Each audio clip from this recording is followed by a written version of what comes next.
آگے اللہ فرماتے ہیں وَإِذَا مَا غَضِبُوا هُمْ يَغْفِرُونَ. جنت کی قیمت میں یہ بھی ہے غصے پہ کنٹرول. جو جنتی ہے نا وہ اگر جنت میں جانا چاہتے ہیں تو اللہ کہتے ہیں جنت کی قیمت کیا ہے؟ غصہ آئے تو کنٹرول کرنا ہے کہ کس پہ جاری کرنا ہے اور کس پہ جاری نہیں کرنا. بعض لوگ کہتے ہیں ہمارے اندر کنٹرول ہی نہیں. یہ آپ کے اندر کنٹرول نہیں ہے اتنا جتنا جب طاقتور کے سامنے آپ جب غصہ آتا ہے تو کنٹرول ہوتا ہے کہ نہیں ہوتا. میں نے دیکھا ہے جو کہتے ہیں نا ہمارے دو جاننے والے تھے تو ان کو بہت غصہ آتا تھا بہت زیادہ. باپ کے سامنے چیختے, ماں کے سامنے چیختے, بیوی کے سامنے چیختے, دنیا میں ہر ایک کے سامنے, ہمارے سامنے بھی چیختے. جب غصہ آتا نا وہ ایک دم شٹنگ آؤٹ. اب کسی کو پتہ نہیں چلے گا کس کی بات بہت پرانا. ایک دم ہوٹل میں گئے تو کھانا تھوڑا سا اونچ نیچ تھا, وہ ویٹر کے سامنے چیخنا شروع کر دیا, ہوٹل کے اونر کے سامنے چیخنا, وہ تو نے یہ کیا بنایا. ہم نے سمجھایا, میں نے کہا بھائی اتنا بھی برا نہیں بنایا. خیر ان کی جاب لگ گئی کسی کمپنی میں, ملٹی نیشنل کمپنی میں نا, اچھی پوسٹ پہ چلے گا, ٹھیک ٹھاک تنخواہ. وہاں ایک دن مینیجر تھے وہ, تو غصہ آیا امپلائی پہ چیخ لیے. اب جیسے اب خود اپنا قصہ مجھے سنا رہے ہیں, جیسے میں چیخا نا تو کمپنی کا جو مالکان تھے ان میں سے کوئی ہوگا جس کے شیئر زیادہ ہوں گے, وہ آیا اور کہنے لگا کہ سر بات یہ ہے کہ یہاں جو ہے نا پن ڈراپ سائلنٹ, ہمیں ایسی خاموشی چاہیے.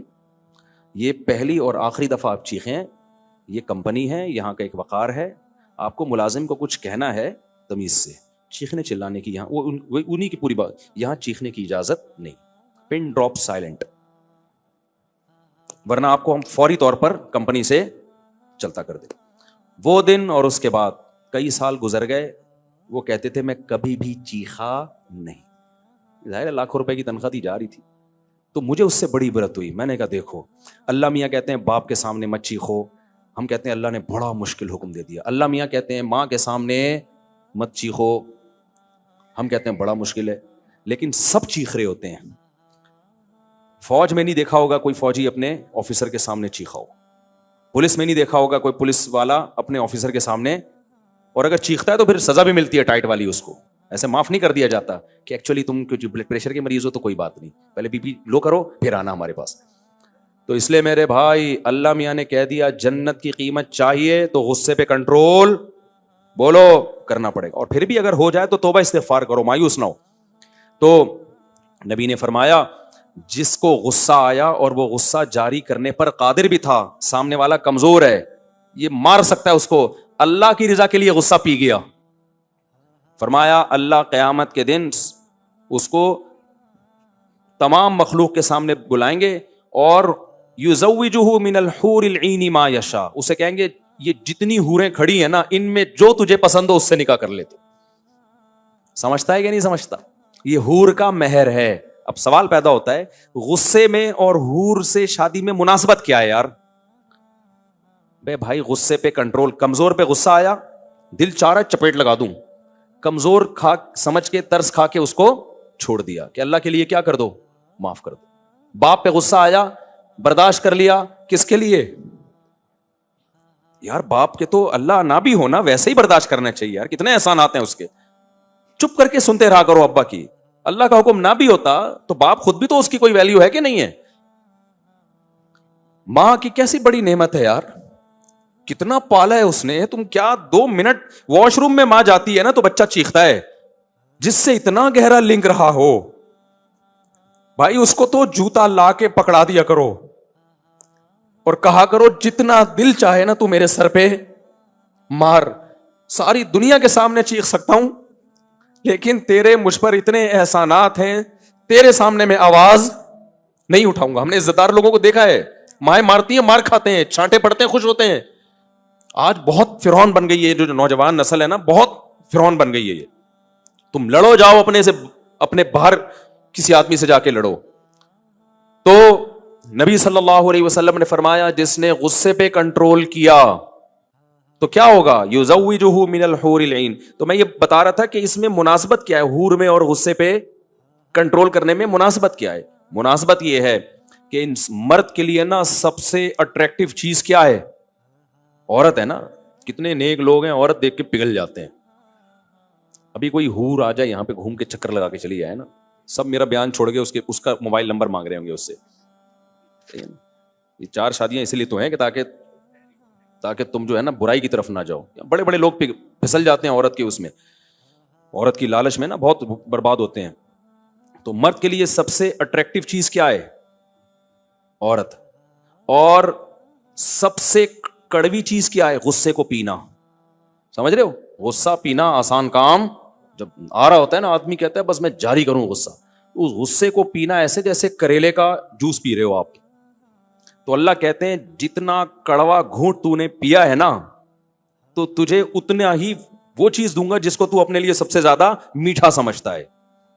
اب سیکولر لبرل لوگ تو مذاق اڑاتے ہیں, دیکھو یہ حوریں ووروں کی لالچ دے کے قرآن یہ کرتا ہے, قرآن وہ کرتا ہے. حالانکہ سب سے زیادہ ٹھرکی کون ہوتے ہیں دنیا میں؟ یہ سیکولر لوگ ہوتے ہیں. مذہبی آدمی تو آخرت کی لالچ میں دنیا میں اپنی خواہشات کو کنٹرول کر لیتا ہے, لیکن ان کے کنٹرولنگ بالکل ان کے قابو میں نہیں ہے. ان کو نائٹ کلب میں ہر دوسرے دن کوئی نئی عورت چاہیے. ان کو اللہ جنت کے فضائل بھی سناتا ہے نا, تو بھی یہ اتنے ٹھرکی ہوتے ہیں, اتنے شہوت پرست ہوتے ہیں کہ نہ یہ اللہ کو مانتے ہیں نہ اللہ کے رسول کو. کیوں انکار کرتے ہیں؟ تاکہ ان کی یہ ٹھرک پوری ہوا کرے. تو ٹھرکی وہ نہیں ہے جو حور کو چاہتا ہے, ٹھرکی وہ ہے جو حوروں سے بھی محروم ہو جاتا ہے اپنی ٹھرک کے چکر میں. اس کی مثال ایسے, آپ کو بھوک لگ رہی ہے, آپ کے سامنے مسور کی دال آ گئی, آپ کی ماں کہہ رہی ہے بیٹا 15 منٹ ٹھہر جا, قورمہ تیار ہو رہا ہے. 15 منٹ ٹھہر جا, کیا تیار ہو رہا ہے؟ قورمہ. آپ سے 15 منٹ صبر نہیں ہوا, آپ نے مسور کی دال کھا لی, اور جو بچہ 15 منٹ ٹھہرا ہوا تھا آپ اس کو کہہ رہے ٹھرکی, دیکھ قورمے کی لالچ میں آیا ہوا ہے ٹھرکی. ماں کہے گی ٹھرکی وہ نہیں ہے, ٹھرکی کون ہے؟ تو ہے. 15 منٹ صبر نہیں ہوا تجھ سے, قورمہ چھوڑ دیا اس کے چکر میں, دال کھا لی, دال سے صبر نہیں ہوا, تو ٹھرکی تو ہے.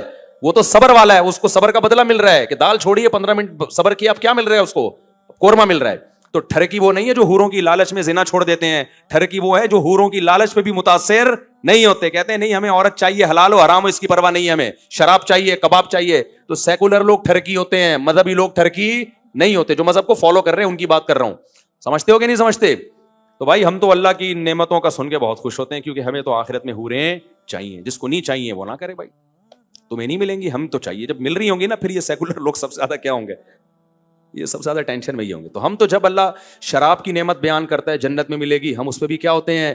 خوش. جب اللہ دودھ کی نہروں کا تذکرہ کرتا ہے, ہم اس پہ بھی کیا ہوتے ہیں؟ خوش, کیونکہ ہمیں تو تازہ دودھ پسند ہے. اللہ کہتے ہیں انگور انار کے باغات ہوں گے, ہم اس پہ بھی کیا ہوتے ہیں؟ خوش, کیونکہ ہم فنٹر بننے کی کوشش نہیں کرتے. اللہ ہمیں تو انار بھی اچھے لگتے ہیں, ہمیں تو انگور بھی اچھے لگتے ہیں. ساری نعمتیں جب اللہ بیان کرتا ہے, بھائی ہم تو محتاج ہیں, ہم تو فنٹر گیری میں نہیں آتے. تو بالکل اس کی مثال ایسے ہے, ہمارے حضرت ایک دعوت پہ گئے, بس بیان جلدی سے میں 2-4 منٹ میں ختم کرتا ہوں.